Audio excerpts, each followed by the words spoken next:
Welcome back to the Full 40 here with Trevor and Willie, the only Emmy nominated podcast in the Villanova sphere. This week we've been nominated for winning the fucking Super Bowl. You know, that's what we did this weekend. I don't know what anybody else did, but there's a Super Bowl that's been won. Yeah, there were riots and fireworks on Broad Street last night. People were celebrating Villanova's big win over Xavier.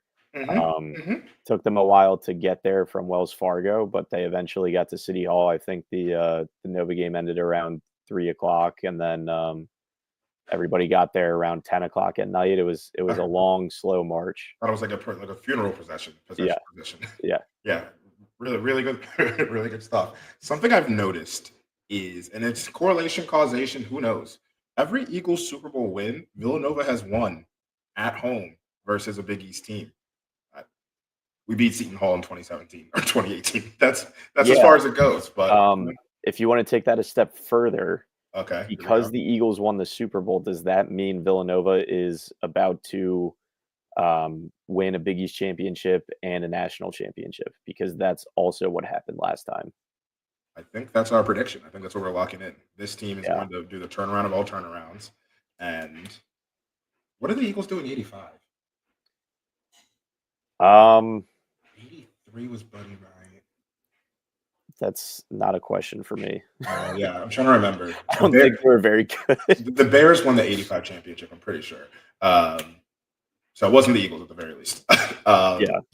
But it was different. You know, William Penn was still, hadn't been covered yet, whatever, and then he was moved, all that stuff. The team improved to 6-9-1. Okay. Little inverse. Oh no, that was 1984. Sorry. Oh, okay. Okay. They won 7 games in 1985. Okay. So they improved again. Yeah. So we're here. We, the Cats, have not won a Super Bowl, but did win a game on the Super Bowl.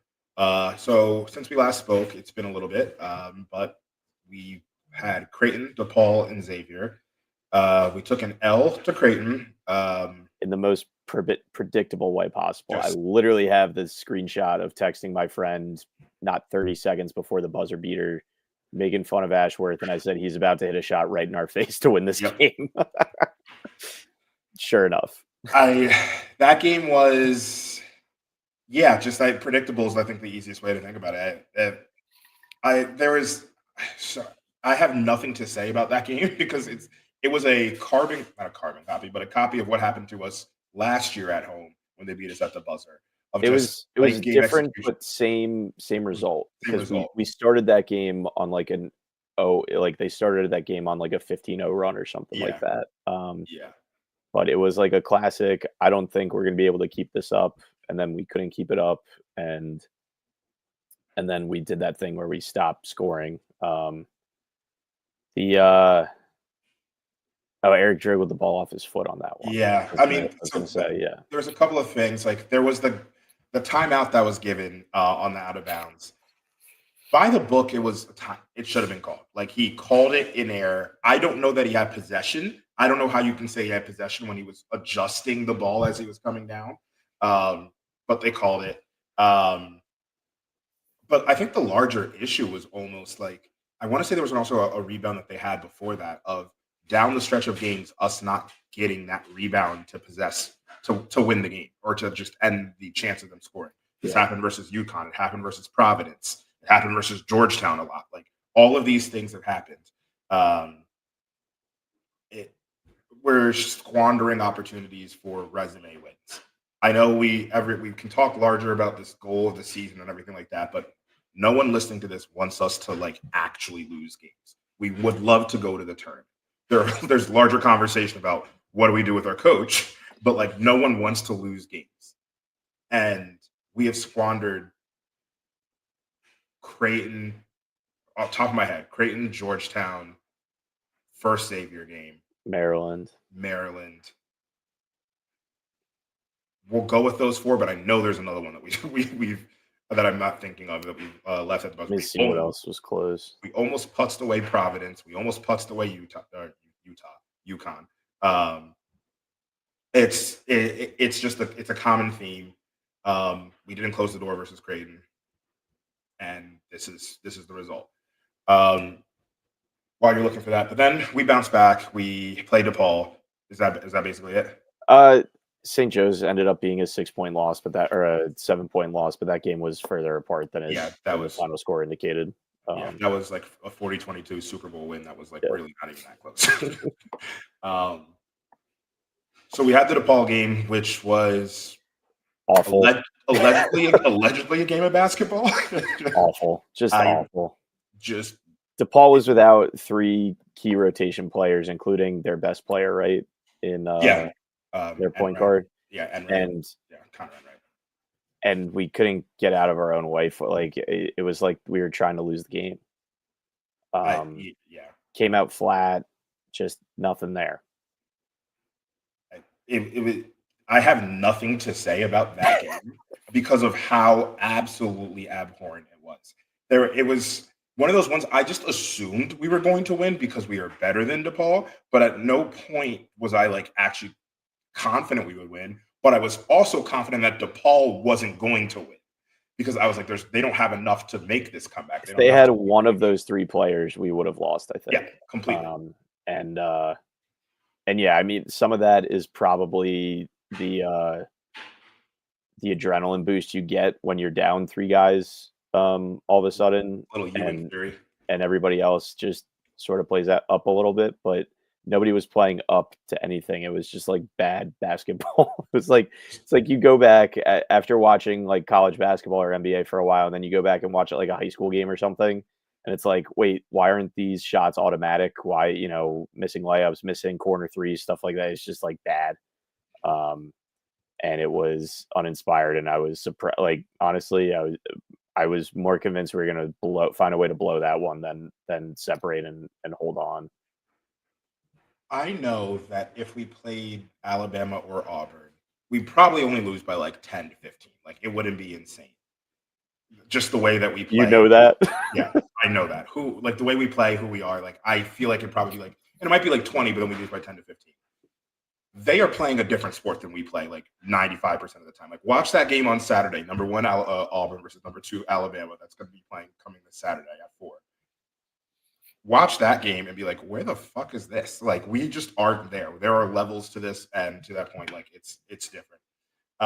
But hey, not everything's bad.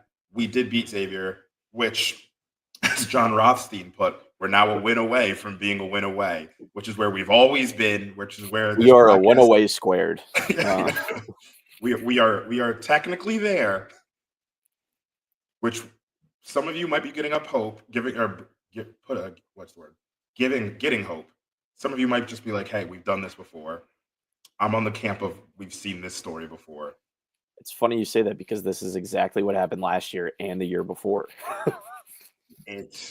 We're now just in position to be in position where we have a big game coming up. We have St. John's on Wednesday.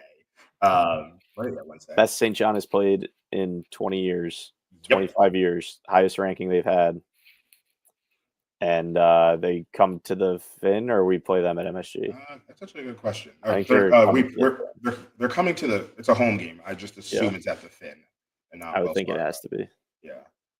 I have to look that one up. I don't remember where it is.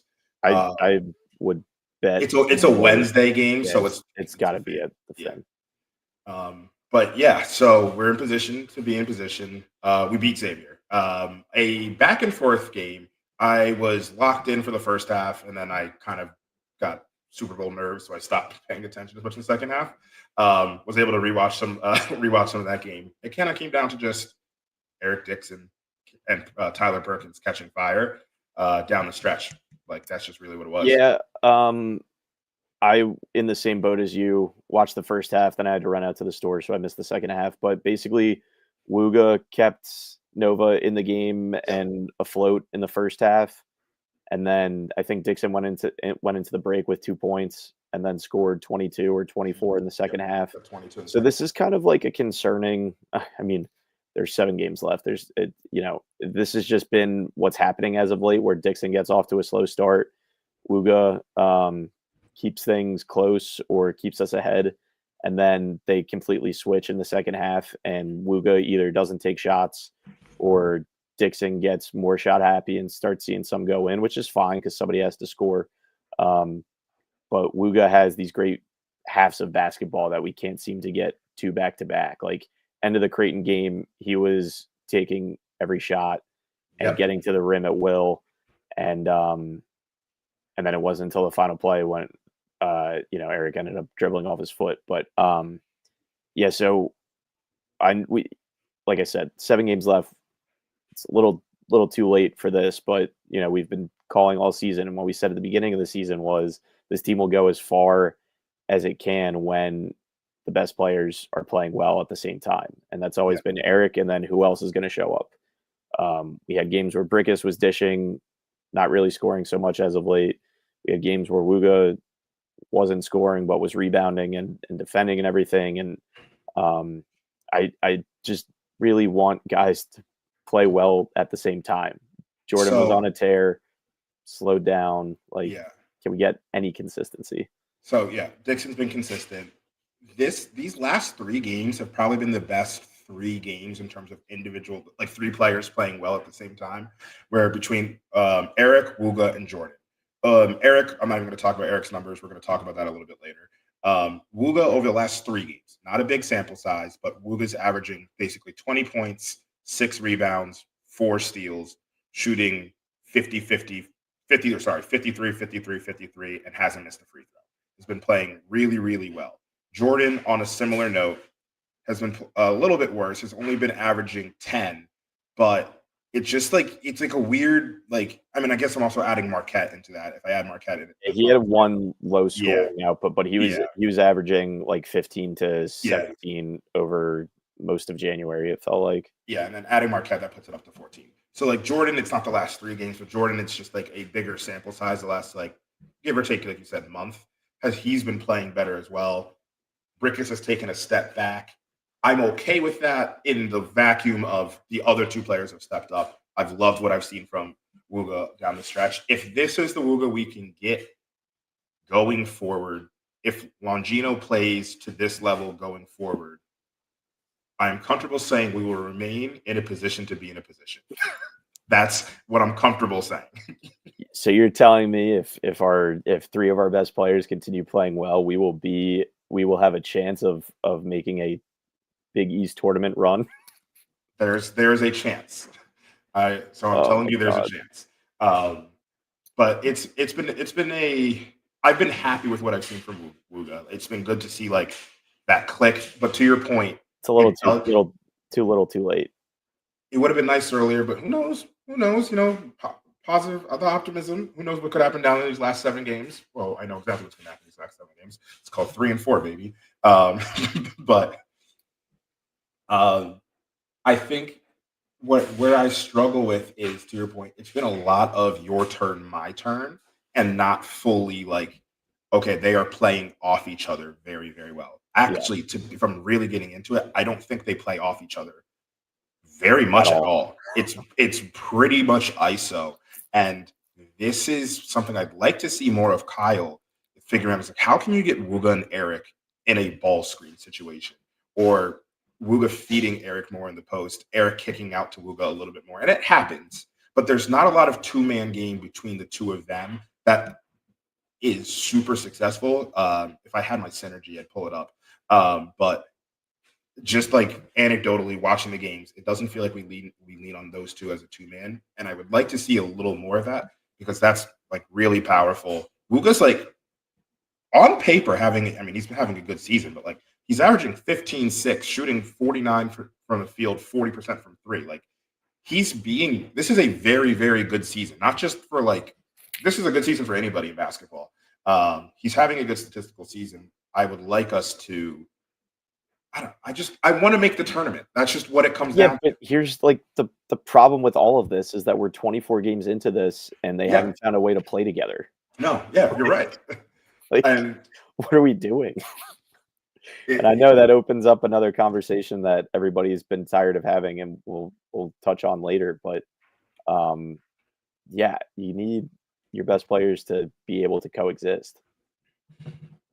It's just I mean, Brickus and Eric have been fine together, Longino. But it comes down to the offense. Outside of those stretch in December has been very ISO heavy. ISO, just like, hey, take your man. Maybe we'll have some like real ball movement, like once a game it'll happen in the way that it should. And then it's ISO. And I get it. There's also the level of like Eric being such a dominating presence. A lot of times it's, hey, I can't beat my man. Eric, go take care of it. And Eric's done a very good job at that. Some of the issues with that is also up until yesterday. Like, okay, let's say Brickus is out for foul issues or defensive reasons, and Perkins is in there.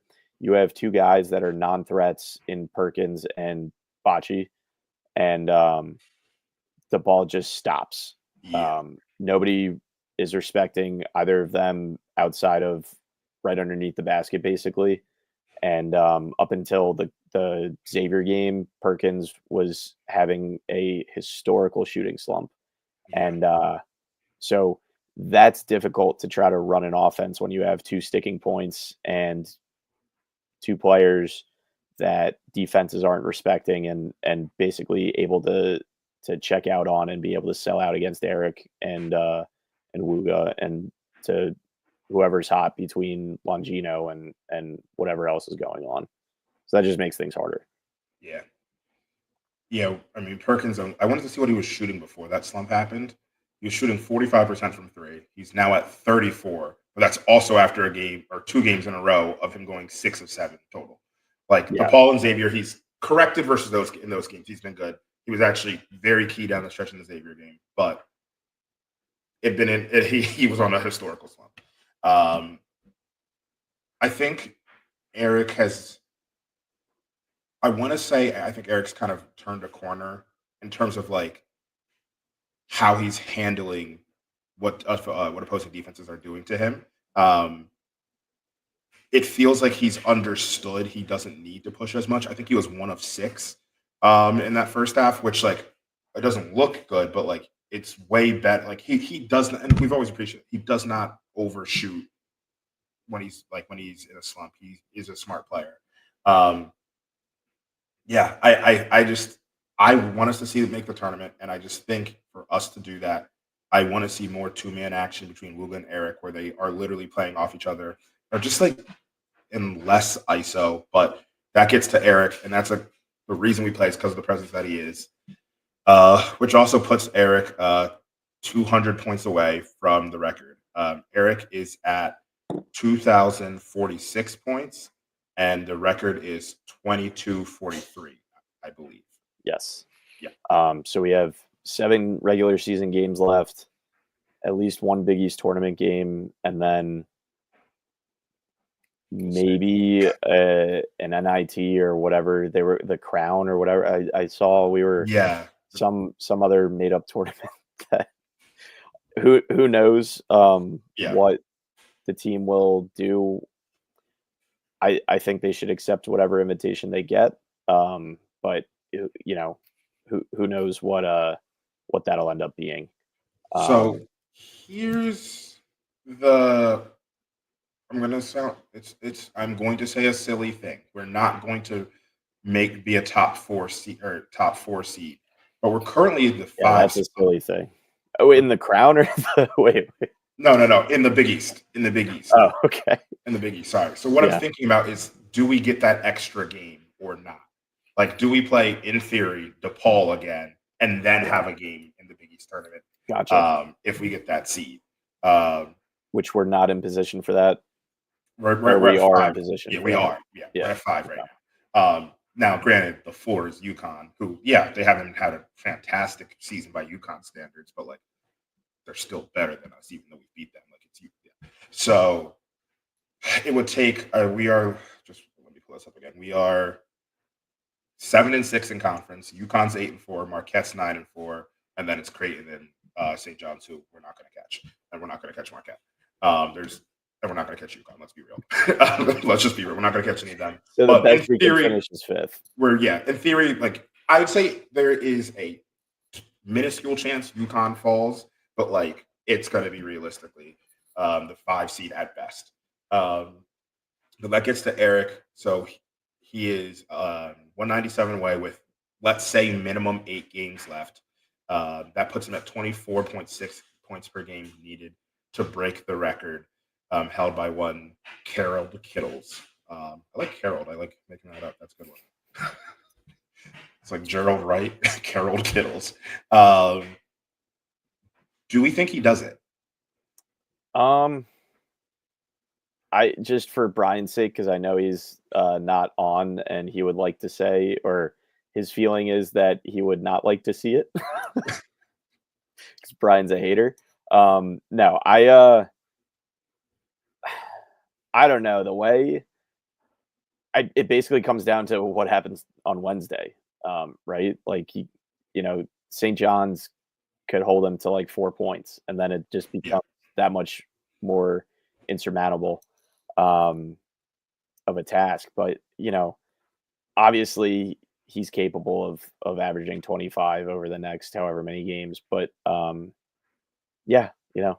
let's see what happens. Roll the ball out. You got to play the games.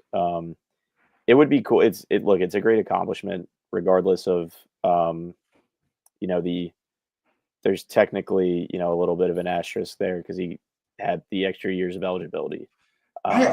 Yeah, but then it's like Kerry Kittle has played in more games than Paul Ayers in, so it's just like I was going to say you also get to the guys in the 80s didn't have the 3-point line, so I think everything kind of gets washed out eventually.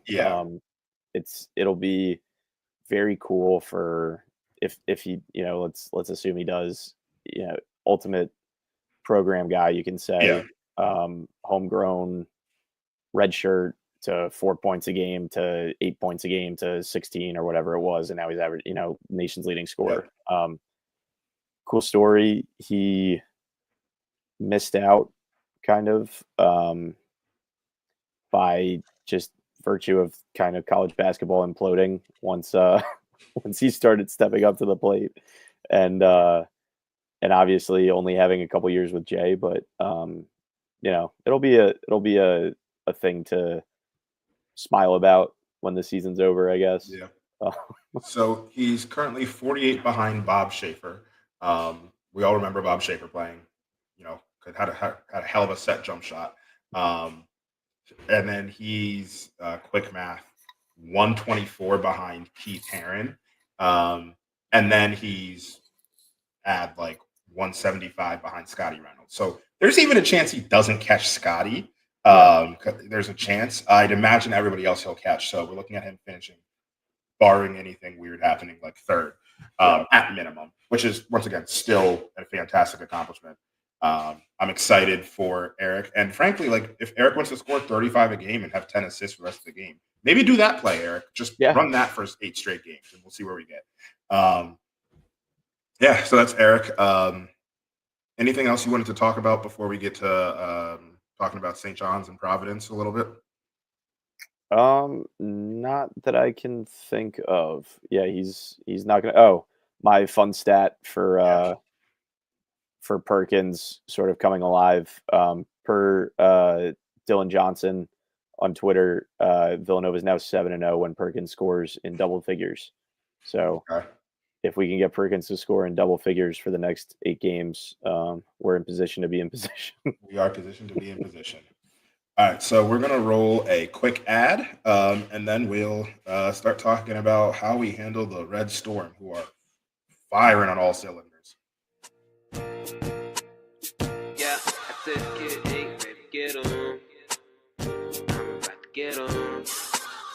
Field ad read that I wrote completely, and this is completely scripted by me, not anything else used by the internet to write a home field ad read, because I just didn't want to make it up off the top of my head. Here we go. Hey, Villanova fans. Tired of wearing the same old merch that feels like Jay Wright's suit, stiff and overpriced? Enter Home Field Apparel. Vintage designs, softer than a Big East defense on Chris Jenkins 3. And guess what? We've got a deal to make your wallet feel like it just won the big dance. Use promo code Nova Insider at checkout for 15% off your first order. That's Nova Insider, because looking good while repping the cat should be easier than beating Georgetown. Home field apparel, where comfort meets championship vibes. Yeah, I said kid, baby, get on. I'm about to get on. I've had other things happen in life since then, but like, did not age well. Did not age well. Yeah, no. Well, like I said, there's 8 games left. We will address these things when we have time. So, but, we got the Johnnies. St. John's. So number 9, St. John's in the AP, number 8 in the coaches poll. First time ranked in the top 10 since the 99-2000 season. I believe, if I'm not tripping, is that Marcus Fizer on that team? Whoever it was. A little bit before I was plugged into college basketball. I was 4 years old. But for anyone who has not seen St. John's play, Fizer was not on that team. For anyone who has not seen St. John's play, who didn't watch the game, the St. John's team that we had during our game with them at MSG, which was a good team, this team is 4 to 5 levels better than they were then. The defense is absolutely insane.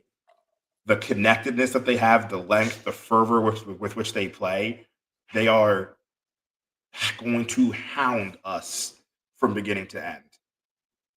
How do we begin to start to pull this off?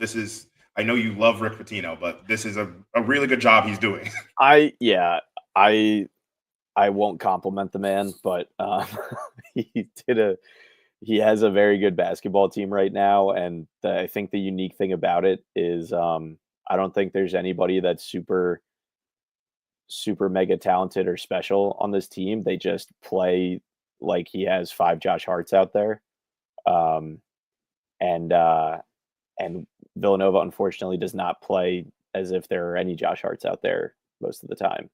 So that's just kind of the heart, hustle, and defensive dog mentality that we have not been able to find this season. And it does not look good when we come up against it. I have to issue a apology to Marcus Fizer. It wasn't Marcus Fizer I was thinking of. It was friggin' Ron Artest. Oh. I was like, when I said Marcus Fizer, I was like, that feels like the wrong name, but I think I'm going to go with it. It was Ron Artest I was thinking of, and he was the year before. But yeah, I mean, we lost that game because we got out-rebounded. That's what it was. We lost that game. St. John's wanted every single ball more than us, and that's what they've done all season, and that's gone to an extra level. If we're going to have a chance in this game, we need to dominate the boards. Bocce needs to be able to be on the floor. Dixon needs to, frankly, step up and get some rebounds. Poplar, who has been a fantastic rebounder all season, has to do it. It's going to be team effort, gang rebounding. There cannot be a second, which we've done this a lot, of where we let the rebound come to us. And we kind of like, okay, we're going to box out and we're going to just let it drop and it's going to come to us. We need to attack at every opportunity that we have here, because St. John's is going to do that. If we're going to win this game, which I will put on the hat right now. I know you don't like this hat, Trevor. I'm going to put on the hat right now. We are in our most critical stretch of games if we're going to change anything about this season. Between St. John's at home, Providence on the road, UConn at the road, Marquette at home. And I'm not even saying 2-2, because 2-2 probably doesn't change anything for us. We're still in position to be in a position. It's going to have to be a 3-1, 4-0 thing, which I don't think is realistic. Let's be very real. I think it's much more realistic we go 1-3. But if we're going to do anything, this is the stretch of games on the schedule that we have to do it, because then we finish with Butler, Georgetown, and Seton Hall. Yes. Yeah. And so that's not going to add anything to the. Well, that presents its own set of problems, because you lose one of those games, which we're more than likely to do, and you're just totally screwed up any of the work that you did over the next couple weeks, which this team has done years past. Yep. So I'm not going to go as far to say like, oh, I think we can do it. We've been down this road before, but like, let's just call it what it is.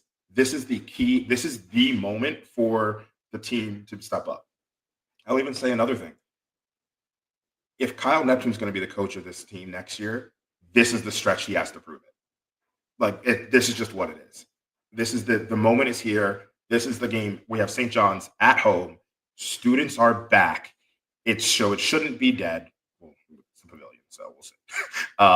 But students are back, and it's going like there's just an opportunity in front of us to get a absolutely monumental and massive win, and we can't let that slip because going into Providence is tough, but we've beaten Providence and Providence. They're also not very good this year, but it's still the dunk. It's still going to be tough. Great. I don't really think going to bring the noise. Don't worry. I don't really think there's a shot in hell we beat UConn on the road. It would be the funniest thing of all time. I'm not going to lie. I don't think I'd ever stop laughing. And then Marquette's had our number. We're at home, so I guess there's an opportunity. But like, Marquette's been slipping as of late, so I think they're going to put the hammer down for the rest of the season. We're in Chuckles. I'm in danger. I think my key to this game is which Jordan Dumont shows up. The one that sits on the bench, or the one that I'm just going to make up a stat that he's averaging more rebounds per second than anybody else on the Villanova team. He got the call in that Creighton game, and he had like 5 points, 5 boards, something like that. The students right behind me were going crazy for every second he was on the court, which was fun.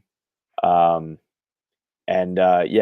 sneakily been getting some minutes as of late. Chris Parker's kind of out of the rotation a little bit. Mosley was sick. That's actually a thing I wanted to talk about. I forgot to bring that up. Was that kind of switch, or before Mosley got sick, Mosley's kind of been a constant in the rotation of like he's going to get 8 to 10 minutes, and then Parker was the 7 minutes a game. Maybe he plays 15. That feels like it switched to Dumont, which is interesting. Where we lose a little bit of at least defensive versatility and athleticism. Parker obviously like still had his issues, but Dumont's known as a shooter. He's shot decent when he. Like that's coming out of college or coming into college, he was known for shooting. That's what I'm getting at. That's what he's on the okay. No disrespect to Jordan Dumont. Did anybody know anything about him coming into college? He was a 3-star from Canada. Did anybody know anything? But when you did the scouting, that's what it was. Okay, because he's attempted like 6 shots in his career, I'm pretty sure. And he's made 66% of them. So, hey. I'm just saying, like, let's... But that's his skill. That's what I'm saying. Breaks for a second. Yeah. I'm saying that's his skill. And I will, like, I'd rather have somebody that's taking his 8th shot of his career than, Chris Parker, I'm hoping can get there. And credit to him for taking open shots when they get to him. Yeah. But it never looks like it's going in at this point from behind the arc, which is tough. Yeah. Like I said, it's tough when you have multiple non-shooters and non-threats out there. But yeah, Dumont, let me load this for a second. I just want the total. Hang on. Oh, how many threes he's made? He's taken 8 shots in his career. He's made 4. Or I'm sorry. Yeah, sure. It's 8. Yeah. Yeah. Once again, I'm not saying he's but like that's what he did in high school, and that's those were Soch numbers I was looking at. Not much different, but yeah. That's what we were expecting out of him, and he's been as for a 9th man. It's been like, hey, give us a spark on a play and a basket, and he's done that in some way, shape, or form. Most games, he didn't really do anything versus Xavier, but like wasn't actively harmful during that game. But yeah, we have to find a way to beat St. John's. I mean, to give the tail of the tape on St. John's just really, really quickly. Like as we look at them, we know incredible defense. I'm trying to pull up what their Ken Palm number was right now for their defense. Give me 1 second. Their defensive rating for St. John's, number 2. That's what I thought. I wasn't sure if they got ahead of Tennessee or not. Number 2 in the country defensively. The good news with St. John's is their offense is absolutely poo-poo. like cannot hit the broadside of the barn. They kind of throw the ball at the rim, but they rebound so well that it doesn't really matter, and they gang rebound if they just get there. And it's just the entire squad from Kadari's playing well, Ezra Ford's been playing well, Simeon Wilcher. They've all been good like players throughout the entire season. I didn't even talk about Louise or Davion Smith. The team. They can't shoot, and it doesn't make any sense. We had a conversation. Kadari Richmond is shooting like 50% from the free throw line.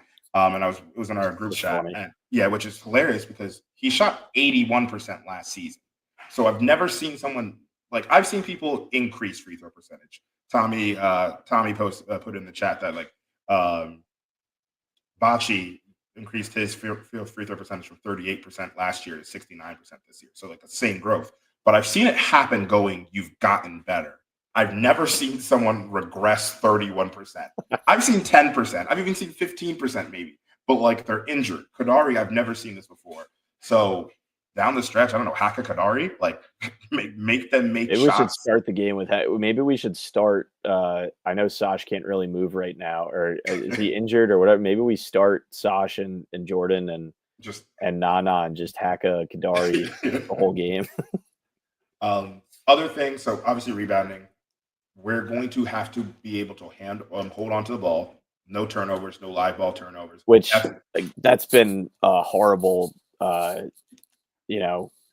been a horrible issue that we've been having as of since middle of January, beginning of January. I don't know. Which isn't a good sign. Like when you play a team that can't score offensively, you can't give them transition opportunities. Break, yeah. And St. John's wants to find those, and yeah, I think people kind of have the tape on Brickus and Jordan and Eric with how they handle the ball, and they're just ready for them to go behind the back or do their one spin and just be there and take the ball and run the other way. Or a lot of times it's not even forced turnovers. It's just somebody dribbling off his foot or throwing the ball out of bounds or just bad passes, lazy passes. And it's just kind of that like attention to detail that makes you want to turn the game off. Mm-hmm. Yep. And that's what that was frustrating in the beginning of the first half of the Xavier game for me. Granted, I wouldn't have turned the game off if it wasn't Super Bowl Sunday, but yeah, it was. It's not inspiring hope. The turnover issues that we've been having. It went from 10 a game to 14 in the first half against DePaul. I think it was DePaul that we had 14 turnovers in the first half. They didn't have 3 guys in their rotation, 2 starters, or were they all 3 starters? I think it was 2 starters. Yeah. And there's 14 turnovers. Like you just can't win basketball games like that. So against a real team, that really hurts. And St. John's has been. I mean, every time I watch them, I've come away very impressed. I've gone back and forth on like their March run. Like 2 games ago, I was like, oh, I'm going to pick them to go deep. And then I saw them do something offensively, and I said, I'm going to pick them to lose in the first round. It just that's what it looks like. But in transition, they've been phenomenal. Patino's got them doing stuff that I haven't seen, but like they are really good at bounce passing in transition and finding people who cuts through that. And it's been something like I've never really seen anybody do that. A lot of times it's you don't want the ball touching the floor, and it's like pass. Like UNC in their secondary break have done a lot of that. But it's been really, really cool seeing them play basketball, frankly. Like they are just everywhere defensively, but they cannot shoot. So what I would say is put them to the free throw line, like play tough versus them, but also like protect the paint, rebound. This is a game, frankly, I'm okay losing if they hit threes. I dare them. Yeah, like honestly, dare them. Every other non-shooting team has done it this year. Let's see if see St. John's do it. They are 346th in the country at hitting 3-pointers. Like quite literally, one of the 10 worst teams at hitting threes. It's okay if you give an open 3 to them. Like it's okay. We don't have to close out incredibly hard. Obviously, if they're all of a sudden hot, then we have to adjust. But like they haven't been hot all season. Yeah. So St. John's, and then the next game we have is Providence, who's kind of just They're having trouble in paradise there with Kim English still. Yeah, they I keep seeing stuff that they're kind of in the same boat that we are almost. Like I don't think it's as vocal and crazy as some of the things with Kyle have been the No, last couple years, but I think people are getting pretty tired of Kim English all of a sudden, which is they odd. and I don't know. not that we've done much better, but they have not beat No. a Butler, Seton Hall, or non-Georgetown team. Or DePaul. Sorry, they beat DePaul. Yeah. But they've just come off 3 losses. They lost by 2 to St. John's on the road. They lost by 11 to Creighton and then 1 to Butler on the road as well. Yeah, I can't really figure them out. I know Yeah. they're down. Bryce Hopkins is not playing anymore. is out. Yeah, I know. I think they're hoping he comes back next year, but who knows? Bryce, just go play For Saturday night at the Amp. Brian and I will be there with friend of the show Andrew and Mike, and we'll see what happens. Looking forward to the Providence hospitality again. But I wish Brian would stop telling people that he and I are going away for Valentine's weekend. But that's just unfortunate scheduling. I don't know what you're going to do about that. So, yeah, I would hope that Nova can pull. Look, it's every game's a must win at this point. Just for, if nothing else, for Big East tournament seeding, just because one loss can jumble the 5 through 8 seed or 5 through 9 seeds. I think DePaul and Seton Hall are pretty firmly at the bottom with Georgetown, but everybody else is kind of just up for grabs, it seems, and everything's changing each game night. So need to come away with a win there. If not for anything else, then make my drive home easier. So yeah, we'll see. Yeah. It'd be really funny if Kim English never beat Kyle Neptune in a game. If we think about what's needed, Providence is essentially run from 3 players: Jaden Pierre, what's that like? Bensley Joseph, and Corey Floyd. Now, that's also kind of taking away from Jabri Abdur-Rahim, who has started to play better. So over the season, he has been pretty inconsistent. His last 4 games, he's played a lot better. He had 20 something versus St. John's, but he also hadn't played in his last 2 games. So I don't know if he's hurt. I may have missed that. That's the thing. So he's not playing. That's also a huge aspect of this because he's been playing really well down the stretch. But he might be out. I don't know. I don't know if he's coming back for this game. And that's also huge because he's 6'8", a big wing, which I think I've said multiple times on this. That's the best person to guard Eric. If Eric's facing an opposing big, he's going to eat them alive. A larger wing has a chance versus him to make his life more difficult. And Providence, while they have bigs with Christ Esekondo and I'm going to butcher this kid's name, but Oswin E. I'm just going to go with that. There's not much there. So it's going to be very interesting. If anybody knows if Jabri's just had a personal thing or out, that'd be feel free to comment in. But that's a huge thing for us to keep an eye on down the stretch for them. But it's a game, frankly, even if we're not trying to we have to win. That's just one that we are a better team. We shouldn't have had the game as close as it was at home. But couldn't close the door there, and then finally took care of it. So we just have to take care of business time with them.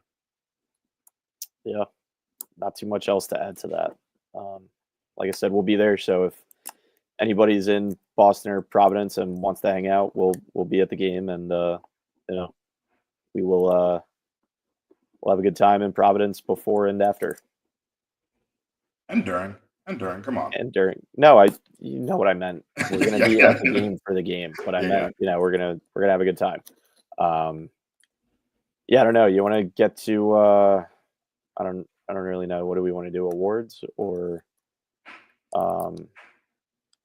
should I scramble for a Wildcat of the Week? Well, I kind of want to just talk about something while you pull up a Wildcat. Oh yeah, go for it. We've kind of alluded towards this. It's just I'm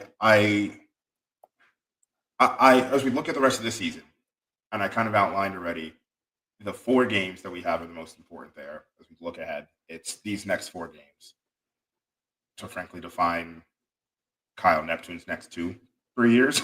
If we go 4-0, that puts us in a weird conversation of like, okay, well now they're going to make the tournament ? And then we have the games that we should win: Butler, DePaul, Seton. Butler, Georgetown, Seton. But also we've already lost to Georgetown, so like who knows where that's going to end up. So the likely thing I would say is 4-0 would be fantastic. 1-3 is what I feel is probably going to happen, where we lose the 3 and we beat Providence. But 3-1 is the number that we need to go to. And we've done this exercise over the last 3 years because we're always trying to figure out how we can make the tournament. It's 3-1, and then you have to go undefeated. I don't think it's really plausible or possible, frankly, like just what we've seen. But that's what it is. 6-1 down the stretch puts us if we're 6-1 down the stretch, we're in position. But like we can't be in position to be in position. We can't just be on the outside looking in. We need to be squarely on the other side of the bubble. 6-1 would probably put us on that side of the bubble with the wins that would come. Doesn't even matter who you lose to in that one, but like with the wins that would come from that, we would be fine. Not likely, but like that's just telling us where we're at. That our backs are against the wall. That realistically, it's 6-1 to like feel comfortable. And then we kind of talk about this, but there's that larger conversation. Okay, so in all intents and purposes, we're likely not going to go 6-1 before we get to the Big East play. It's the conversation that we'll have and we will continue to have in more detail down the stretch. But what happens? How do we begin this process of likely looking for a new head coach, assuming we don't go like 6-1 down the stretch? And we'll talk more about that as it comes. And not trying to put any carts before horses or anything like that, but like I think we're all aware we want to see more for the program, and we might just have to make that move. And I think we're on everybody's pretty much on the same page. It has to be outside the family, can't be an internal promotion, and for the love of God, it needs to be outside of the Jay Wright coaching tree. Say what you will, he just is not one of these guys that has crazy success with his. He keeps all his secrets to himself, and he doesn't share with anybody else. Yeah, it seems to be. So, I don't want to belabor that point. Yeah, we don't have to dive into that. We'll have a full podcast and conversation about if and when anything happens. We will discuss it, but we'll have previews and stuff like that. There's things that we're working on, but that's. We don't know anything either that's worth adding. That it's. I know everything. I know. We're just talking here. We're two guys talking. Anyway, I was able to find a Wildcat of the Week that is somewhat related to the topic at hand. That's kind of a hint, I guess. But I will say my first hint is that he played for Villanova in the I'll go late 60s into the 70s. Late 60s into the 70s. Doesn't narrow it down too much. No, that gives me like 40 players. And then also played in the NBA. I'm gonna Larry Hennessy? Is that when he played? No. Well, actually, I don't know if that's when he played, but that's not who I'm talking about. Philadelphia native. And eventual college coach. Who do we? I figured it was going to be a coach when you said with the topic at hand. Philadelphia native. Chris Ford? No, Chris Ford was an NBA coach. Chris Ford is mentioned in his Wikipedia, however. Okay.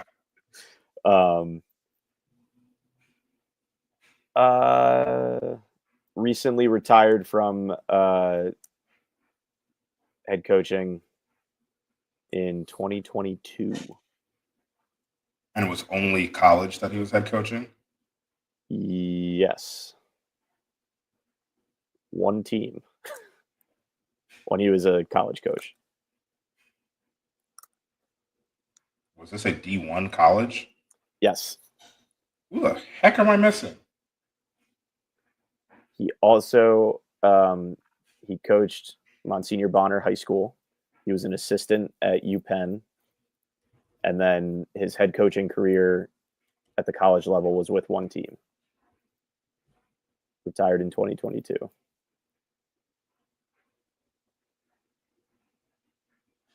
Who is it? Why can't I think of this? It is Francis Brian O'Hanlon. Okay. I literally was sitting there and I was like, is it Fran? But then I was like, no, it can't be Fran. And I didn't say, like, I'm literally. Yeah. was graduated Nova in 1970. So I guess I sort of threw you off a little when saying he played into the 70s. But yeah, then drafted by the Sixers. Started coaching in 1982. Okay. And he coached what appears to be a couple European teams. First college job was a women's assistant at Temple. Then another job abroad, Bonner High School, assistant at Penn, and then coached Lafayette from 1995 to 2022. Okay. The one spot was like, I should have said Fran, but in my head I was like, it can't be Fran. That doesn't make any sense. But yeah, it made perfect sense. Famously played Villanova in the opening round of the NCAA tournament in 2015. Oh, boy, do I remember that game. All know what happened the very next game. Remember that game because there was a Hart to Hilliard alley-oop that happened that I really liked, and I was super excited. We absolutely demolished Lafayette on that game. That was a game, that was my senior year. And I remember watching that game, and like me and my buddies were like, because it was in Indianapolis that year, we're like, we're gonna drive to Indianapolis, right? Like we were that was a lot of hurt for me. That game, that NC State game hurt me. We were literally talking about, so when we get to Indianapolis, like we're and I don't think I thought we were going to win, because that was also this year Kentucky was undefeated, Wisconsin was there, and Duke. But I just thought those were all the one season. I was like, we're just as good as them. Like maybe we don't beat Kentucky, but like we could beat Duke, we could beat Wisconsin. Well, we couldn't beat NC State, so yeah, that was either I can't remember. I either got my acceptance email/letter that game or right before the NC or the day after / day before the NC State game. But yeah, that was yeah, that was Kat Barber, Malika Boo, BJ Anya. The Martin twins were on the bench, I believe, that game also. Caleb and Cody Martin. Crazy. Yeah, I'm pretty sure they were on the bench. I think they played, maybe, but they were definitely bench players at that time period at NC State as well. Fran, I'm so sorry. I should have been more confident and said your name, because you came across. He won 361 games, and carried Lafayette into 2022. I didn't realize it was all at Lafayette. So had 4 tournament berths. For how many years? From 95, 96 season to 2022. So 27 years. Yeah. 25. At that level, it's not like it's not no. insane. He was the Venezuelan League champion in 1983, 3-time Patriot League tournament champion. We all remember the Venezuelan League. Yeah, the Venezuelan League was tough that year. 1983. Yeah, and then I didn't realize the Patriot League had like different divisions, I guess, because he won the Central League in 2021. But yeah, Fran O'Hanlon, our Wildcat of the Week. I think that was a COVID thing. Could have been. Yeah. Yeah. Makes sense. All right. So wrapping up. So we have St. John's and Providence on Saturday. St. John's Wednesday, Providence Saturday. After that, we have a game on Tuesday versus UConn, and then Friday Marquette. So we'll be back next week. Likely to talk about UConn and Marquette and the 2 wins that we have, because that's what exactly. The 2-0, and then we'll start to get just be like, oh, we're 16-10. This is it. We beat St. John's, and they'll pull us in. This is how it's gonna go. It's happened every single time. Yeah. Anything else you'd like to add, Trevor, before we bounce? You're so right about everything you just said. So, from my mouth to God's ears, St. John's is going to be a win, and then we'll talk about. We're going to talk about sweeping UConn. Yeah, and then sweeping UConn, and then we will promptly lose very badly to them in Marquette. Yeah. So, yeah, that's about it. Go Birds. All right. Awesome. Well, thanks, y'all, for listening. And as always, let's go Nova.